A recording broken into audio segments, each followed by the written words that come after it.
ដេតតម្លៃមាសនៅថ្ងៃអង្គារម៉ោង 7 ព្រឹកនៅថ្ងៃទី 9 ខែមិថុនាតម្លៃមាសស្ថិតនៅក្នុង $4320 ក្នុង1អោនឬស្មើនឹង $5204 ក្នុង1តម្លឹងបើយើងគិតជាជីនៅព្រឹកថ្ងៃអង្គារនេះគឺស្មើ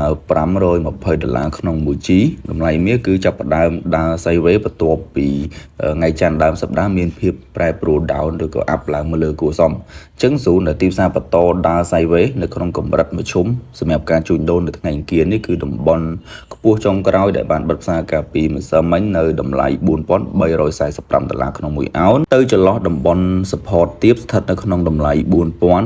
$4270ឬស្មើនឹង75លេខដែលបានបកត្រឡប់ឡើងកាលពីយប់មិញហើយតម្លៃមាសបច្ចុប្បន្ននេះគឺបាន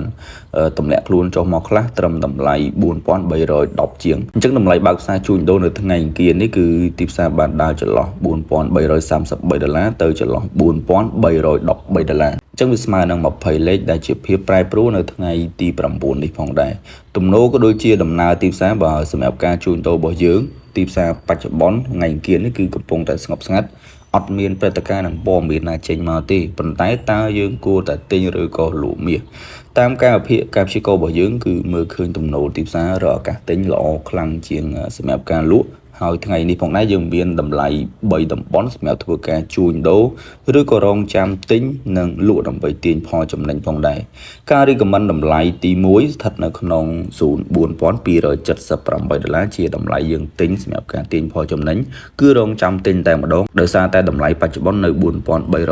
អញ្ចឹងយើងអាចរងចាំឲ្យទីផ្សារចុះមកមួយជើងទៀតបងប្អូនអាចទិញនៅតម្លៃ$4278នឹងបានតម្លៃទិញទី2ស្ថិតនៅក្នុង$4251ហើយតម្លៃទិញទី3ស្ថិតនៅក្នុង$4225ក្នុង1អោនយ៉ាងណាក្តីប្រសិនបើយើងមិនទាន់ហ៊ានជួញដូរនៅម៉ោងបច្ចុប្បន្ននេះបងប្អូនអាចរងចាំឲ្យតម្លៃទីផ្សារមានការធ្លាក់ចុះមកមួយជើងឬក៏ម្ដងទៀតនៅថ្ងៃទី9នេះហើយអាចទិញ